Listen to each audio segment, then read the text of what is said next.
નમસ્કાર. વિજાપુર સંદેશ ન્યૂઝમાં આપનું હાર્દિક સ્વાગત છે.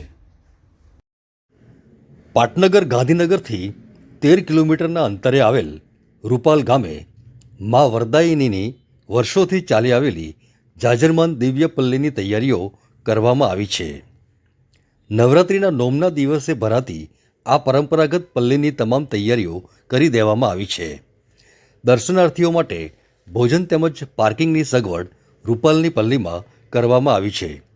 પલ્લીમાં ઘી ચઢાવવા બાબતે થતા કેટલાક વિરોધ બાબતે ટ્રસ્ટી શ્રી નીતિનભાઈ પટેલે જણાવ્યું હતું કે વર્ષોથી ચાલતી આ પરંપરા છે અને આ બાબતે કંઈ જ ફેરફાર નહીં થાય. માતાજીની માનતા રાખતા હજારો ભક્તો પલ્લીમાં ઘી ચઢાવે છે અને દર્શનનો લાભ લઈ ધન્યતા અનુભવે છે.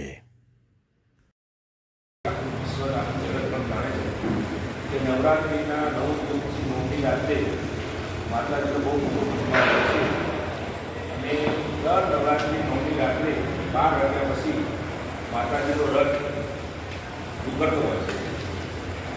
આ પરંપરા પાંડવો વખતની પરંપરા ચાલુ છે. વર્ષોથી હજારો વર્ષ જૂની આ પરંપરા છે અને એની અંદર દર નવરાત્રિની નોમની રાત્રે માતાજીનો રથ નીકળતો હોય છે. એની અંદર જે જેની શક્તિ પ્રમાણે ભાડા પ્રમાણે ઘીનો અભિષેક કરતા હોય છે. આ વખતે આપણે 11 તારીખ 11/10/2024ના દિવસે પલ્લી નીકળશે માતાજીની રાત્રે 12 વાગે અને સવારે માતાજીના પરિસરમાં આવશે. આના અનુસંધાનમાં અમે પહેલી નવરાત્રિ મતલબ 3 તારીખ સવારથી ઘટ સ્થાપન થવાનું છે સવારે 10 વાગે. ત્યારથી તો શરદ પૂર્ણિમા સુધી જે કોઈ યાત્રાળુ આવે તો એમના માટે જે કંઈ જરૂરિયાત હોય